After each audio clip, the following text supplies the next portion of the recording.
بعد أعوذ بالله من الشيطان الرجيم يا أيها الذين آمنوا اتقوا الله وقولوا قولا سديدا يصلح لكم أعمالكم ويغفر لكم ذنوبكم ومن يطع الله ورسوله فقد فاز فوزا عظيما.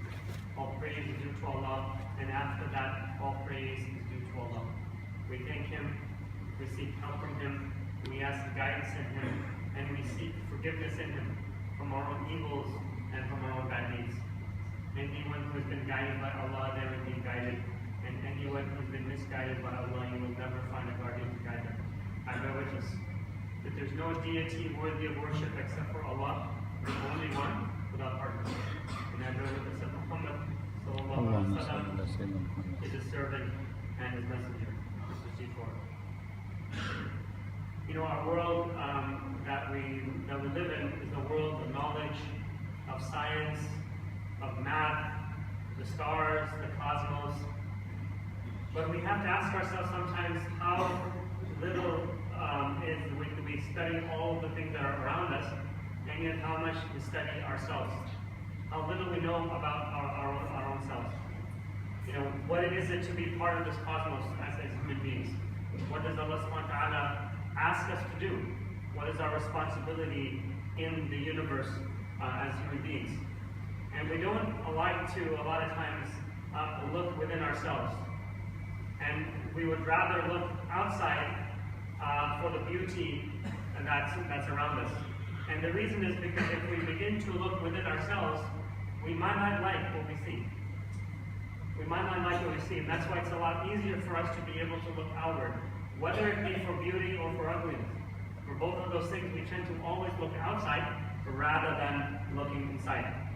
And we don't like, people, all of our chatter that we have is directed at others in all aspects of our life, whether it be in politics, in economics, within our friends when we get together. We always talk about other people, other situations. We always talk about the other. And the reason is when we do this, we fool ourselves into thinking that we are better or have nothing wrong with us. And that's kind of like the inner emotion or inner thinking that we have. And we don't like when people are talking about us, and when they approach us with our faults, we get angry. This is our nature, and I'm including myself first and foremost in all of this. We get angry, and this is because our nafs, it likes to think there is nothing wrong with ourselves. Everything is wrong with the world, and there's nothing wrong with ourselves. In actuality, all around us and within ourselves, there's rottenness, there's laziness, there's corruption, there's anger, there's jealousy, and all the different types of vices. And hopefully you don't have all of them at the same time. The Prophet ﷺ, he said, Shaitan flows within the sons of Adam as does blood. So all these vices that we have that are around us, the ones that I just mentioned, are flowing within us. Some of them have stronger vices than others, but nonetheless, it is all there. The corruption, the laziness, the sloth, the jealousy, all of these things are flowing within us. They're not a part of us, mind you, but they are flowing within us, as the Prophet ﷺ said. And they're flowing within us like blood, so that we cannot isolate ourselves from them. There's always a constant temptation for us. There's interaction there, and we have to be the ones to prevent it from getting any worse. And even when we do good, even when we're doing good deeds, there is some element of bad in there, whether it be through arrogance or through pride or something along those lines. So how do we get rid of all of these things? How do we get rid of these vices that are flowing within us?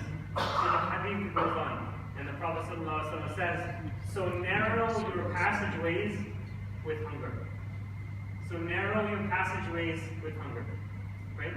To the extent that our blood is filled with sugar and our bellies are full, we have a tendency to do bad things. We have a tendency to become arrogant. Our chests become all puffed up with pride, and we have the energy to be able to do bad things. But when we're hungry, we shrink. When we're hungry, we realize that we are not all that we think we are. We have boundaries that are set, and that boundary means that if you don't have a little bit of food, a little bit of energy, that is not from us, but from a higher being, then we won't be able to survive in this world. It's a humbleness that we come to when we have that hunger that we feel. We begin to know our boundaries. And the state of one who is broken, humble, anxious, and hungry is a better state to be in, because we begin to have a realization of the reality of this world. And when we are full, then we are proud of ourselves in delusion, with energy, proud of our bodies being healthy, proud of about ourselves being able to buy more things in this world and to satisfy ourselves. Now, essential to human beings is fundamental virtues, right? Truthfulness, sobriety, humility, dignity, sincerity. How good are we with these things? We have to ask ourselves, how good are we with these qualities that I have just mentioned? How many times does society ask us to ponder these things? And vice versa. Our real self-worth is in these qualities. And how many times are we looking at them to figure out where we are lacking in these type of things, not in the vices that are there as well? Everything is more about telling ourselves that we have a right to be proud, we have a right to be angry, and we have a right to all these things. And yet what we should be doing is we should be looking at the positive virtues that we should be inculcating within our lives. What are those I mentioned? Truthfulness, sobriety, humility, dignity, sincerity, all of these different types of things. So then Ramadan comes and it breaks the cycle, and we face the reality, which is our own weakness. We face that reality because we're doing it on a daily basis, we're going hungry, and all these things. And we don't like to think about death. We don't like to think about our own weaknesses and our own mortality. That's something that we tend to put off, and we don't like to think about our dependency to Allah subhanahu wa ta'ala. We don't like to think about these things. And we are faced with our absolute dependence on Allah when it comes to fasting. We are faced with our absolute dependence on Allah. In this day, people don't even think about, for example, the food and where it actually comes from. It's just a given, it's almost like a right that we have, that the food is provided for us on a daily basis, or 3 times a day. We don't even think about what sacrifices people have made, animals have made, Allah subhanahu wa ta'ala has given to be able to have even the smallest morsel of food that we have on our table when we even break our fast. These are things that we have to begin to realize, that there is a process, and Allah subhanahu wa ta'ala is the provider of all of these things. And we don't even think about them, and many of us just expect it to be there as if it is our right to have this on our plate. And it's not. It's a gift. It's not a right, it's a gift that Allah subhanahu wa ta'ala gives us. And we have to be thankful for that gift on a daily basis. In the absence of this food, right, it breaks us from this cycle. It breaks us from thinking about it as a right and realizing that it's actually a gift that Allah subhanahu wa ta'ala has given us. In this absence of that, it begins to do that. Like the absence of anything makes us realize it, or makes us appreciate it even more. How many people appreciate the sun after spending a whole winter without it? How many people appreciate the warmth going through a cold spell? Or vice versa, how many people appreciate the cold when it comes to very, very hot days? It's only when you are deprived of certain things that you begin to realize and appreciate the things that you have. And so fasting is the same way. If you deprive yourself of the food, then you begin to appreciate it more. You appreciate the food, and you also are thankful to the one who provided you with this food, and that is Allah subhanahu wa ta'ala, because He is Ar-Razaq. He is the one who is the provider. So it is not our right, but rather it is it is a gift that Allah subhanahu wa ta'ala has given us.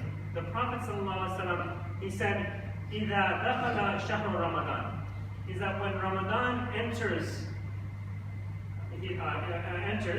فُتِحَتْ أَبْوَابُ جَنَّةٍ, Right? The doors of Jannah are open, the gates of heaven are open. وَغُلِقَتِ أَبْوَابُ جَهَنَّمَ. And the doors of hellfire are closed. And then he goes on, he says, وَسُفِّدَتِ الشَّيَاطِينَ. And the shaitan, or the shayateen, or the Satans, are put into chains. And the herald angel cries out, "You who seek good, arise. And you who seek evil, stop." That is what's happening during this time. And we all hear the angel within our hearts. Because we stop in this month of Ramadan, in the 29 or 30 days, for the majority of us that are actually taking advantage of this month, we are answering that call. We hear the angel within our heart. So we begin to do more good deeds. We arise to the opportunity to do more and more good deeds. And for those that are inclined towards doing bad, this is the month where we maybe not do as many bad things. We may not, we prevent ourselves from being able to do that, and we stop doing bad deeds. And so if you do good, right, the encouragement is in Ramadan, when the gates of heaven are open, when you do good, then get up. Now is the time to be able to do more good than you normally do. That's the call that's being made when it says the gates of heaven are open. And when it says the gates of hell are closed, then if you do evil, now is the time to stop. Because the opportunity is prevented from you to stop doing evil things. Stop lying, stop backbiting, stop cheating, stop smoking, stop eating unhealthy, to mend our family affairs. All the things you can think of within your life that you are doing that might be wrong. Now is the opportunity to be able to correct those wrongs, because it's easy for us to be able to do. That begins with something which is called a muhasabah, a taking into account of whatever it is that we're doing.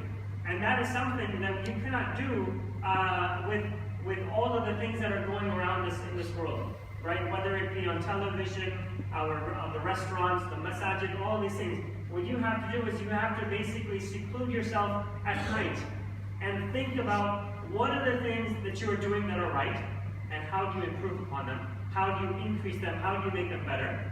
And what are the things that you're doing that are wrong, and how do you stop them, minimize them, eliminate them from our very lives? And that is something that is called a muhasabah, a taking into account of all of the things. And so Allah has opened the door. Allah has opened the door for Jannah, but and the angel is calling out to us, but it is we that have to walk through that door. Allah's not going to make us go through that door. He opens it up for us. He makes it available to us.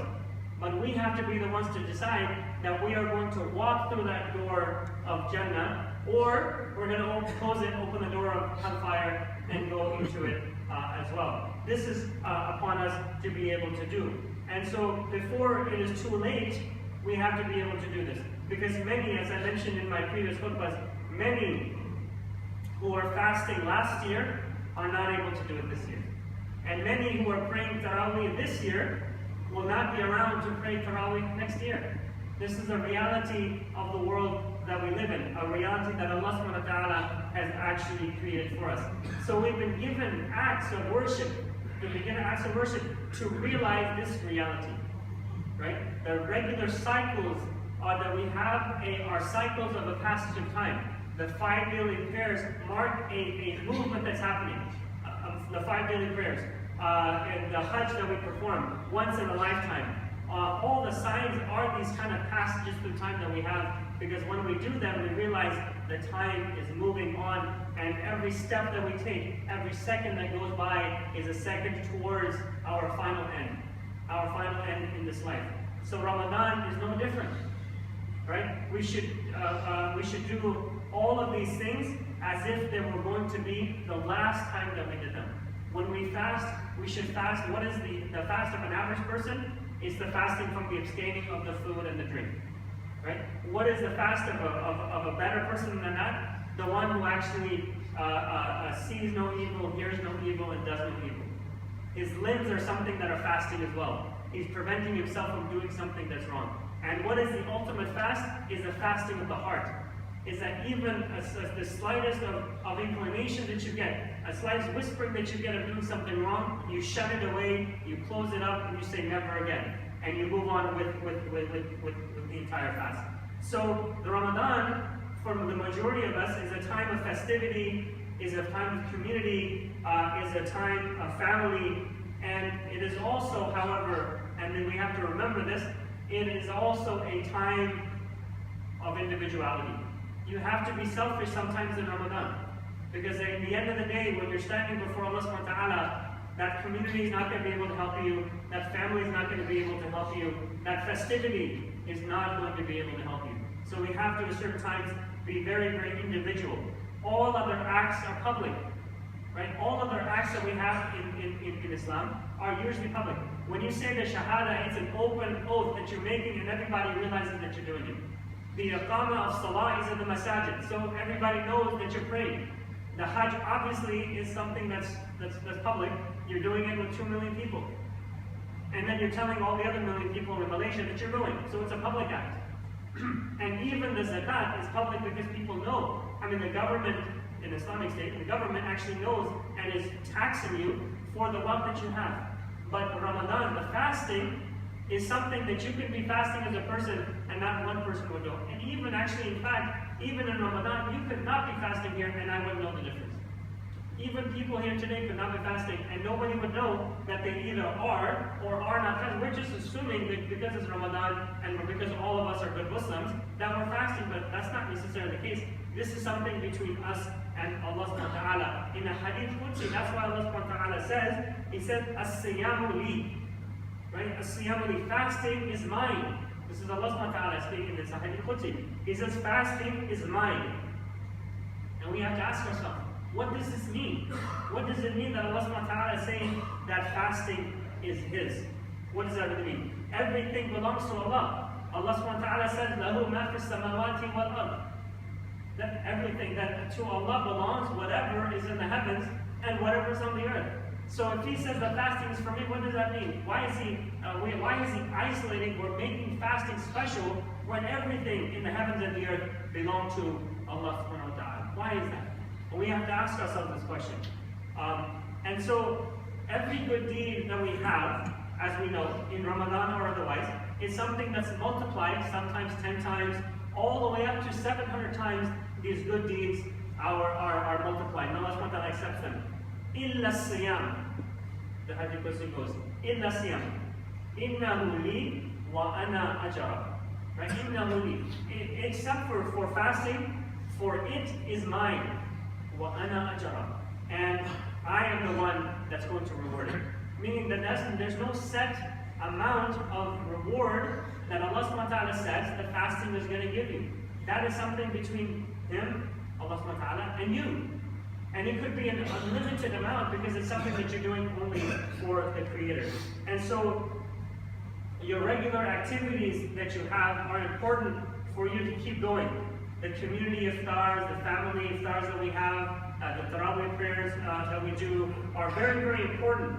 But it is important also for us to take time out during these days, and especially during these nights. Take time out and be with Allah subhanahu wa ta'ala.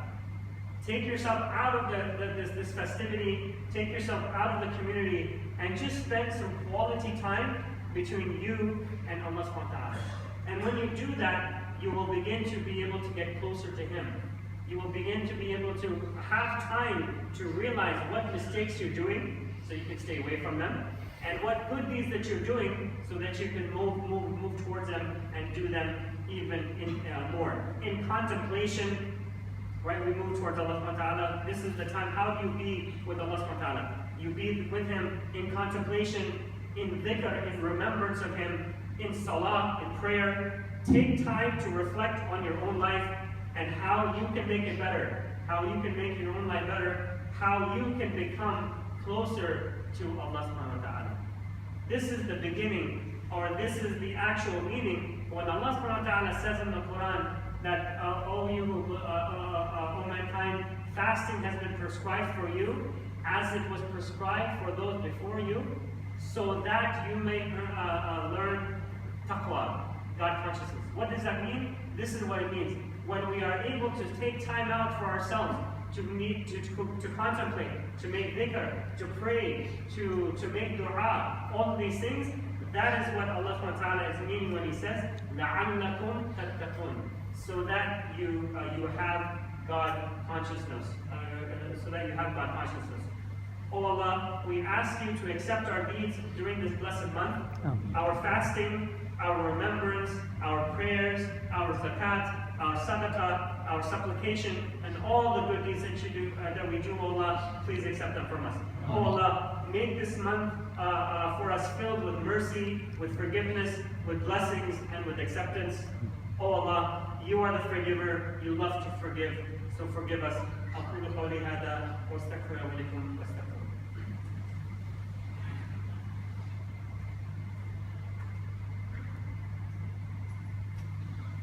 الحمد لله رب العالمين والصلاة والسلام على أشرف الأنبياء والمرسلين محمد صلى الله عليه وسلم. All praise is due to Allah, prayers and blessings be upon His messenger. So Ramadan is a time for us to really think about ourselves and making ourselves better human beings, better individuals, better Muslims. It is imperative that we leave this month better than we entered into it. That is that's an imperative meaning. We have to do this because that's the only way that we're going to get closer to Allah subhanahu wa ta'ala. So we have to be better when we leave than we were when we entered. And so the question that you have to ask yourselves today before you leave the Jummah prayer, we have 10 days left in Ramadan. What can you do in these 10 days that will establish for yourself a habit that you can leave outside and keep it with you outside of Ramadan, so that you can say honestly to yourself that I am better now than I was 30 days ago? What is it that you're going to do?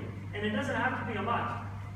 If you're going to say that, oh, you know what, I'm going to pray one juz every day, I'm going to read one juz every day, and you've never read a day in your life, within about 2 or 3 days, you're going to burn out, and you're going to go back to doing whatever it is that you're doing. So make your goals realistic.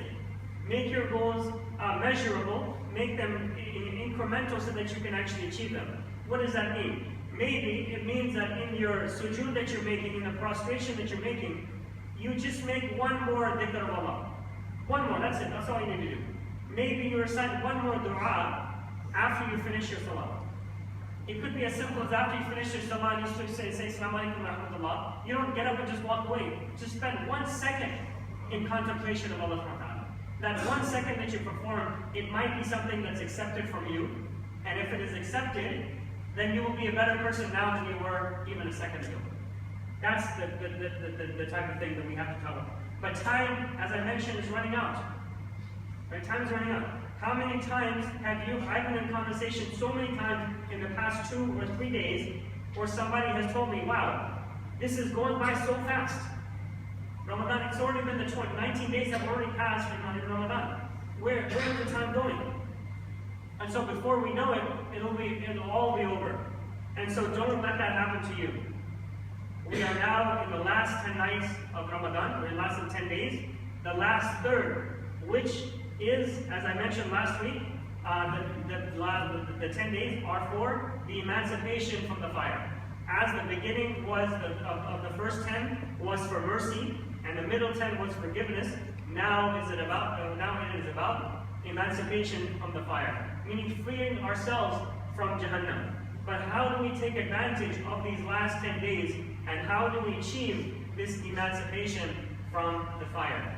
How do we do this? This is a question that we have to ask ourselves. In a hadith found al-Tirmidhi, the Prophet ﷺ says, "Be conscious of Allah wherever you are." Right?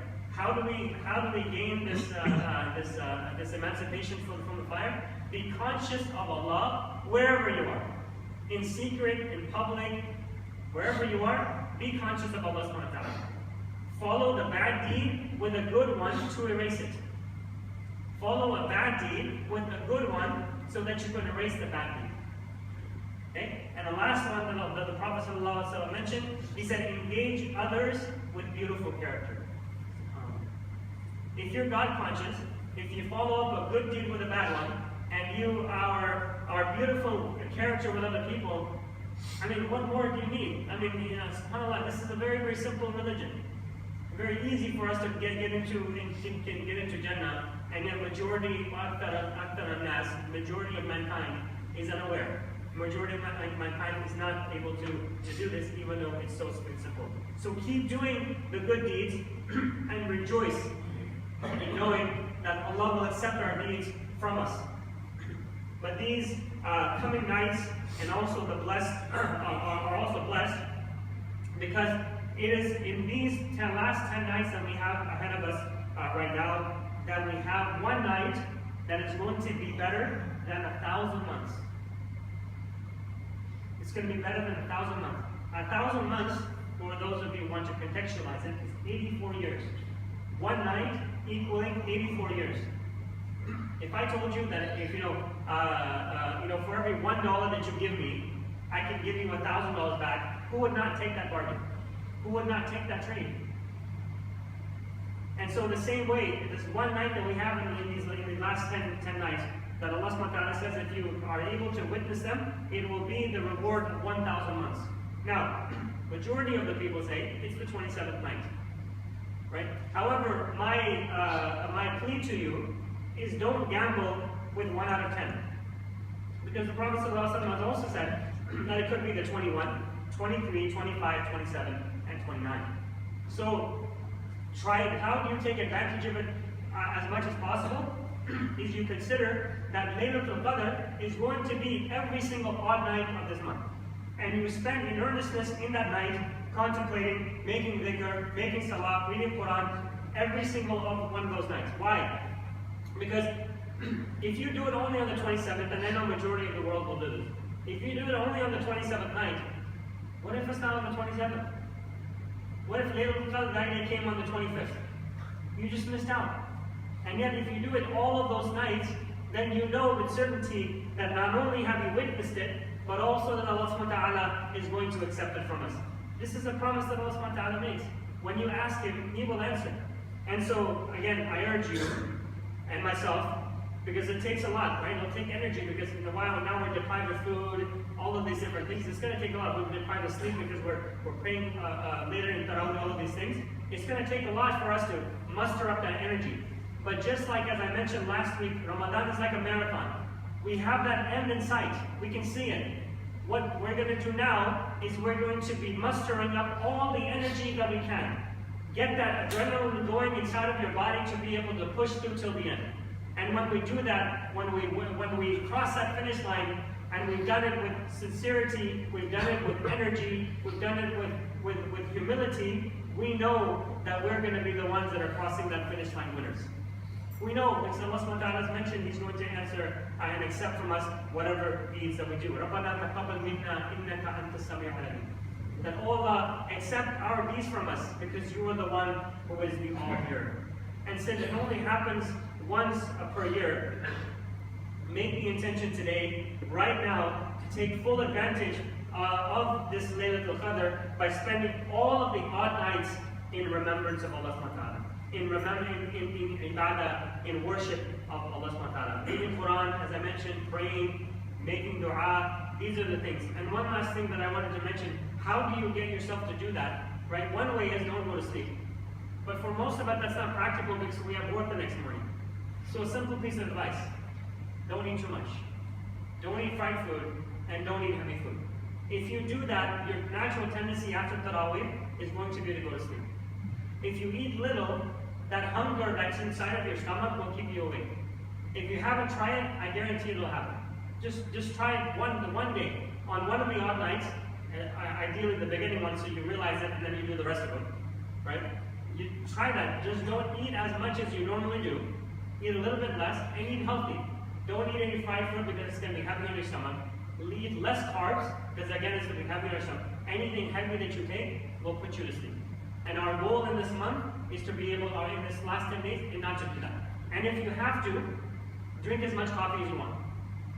Because this way, Allah, you're going to stay awake, and Allah subhanahu wa ta'ala, inshallah, will reward you. ربنا آتنا في الدنيا حسنة وفي الآخرة حسنة وقنا عذاب النار. ربنا لا تؤاخذنا إن نسينا أو أخطأنا. ربنا ولا تحمل علينا إصرا كما حملته على الذين من قبلنا ربنا ولا تحملنا ما لا طاقة لنا به واعف عنا واغفر لنا وارحمنا أنت مولانا وانصرنا على القوم الكافرين. اللهم إنك عفو تحب العفو فاعف عنا. اللهم إنك عفو تحب العفو فاعف عنا. اللهم إنك عفو تحب العفو فاعف عنا. اللهم يا مقلب القلوب ثبت قلوبنا على دينك. اللهم إنا نسألك إيمانا كاملا ويقينا صادقا وقلبا خاشعا ولسانا ذاكرا شاكرا وعملا صالحا وعلما نافعا ورزقا واسعا وتوبة نصوحا وتوبة قبل الموت وراحة عند الموت ومغفرة بعد الموت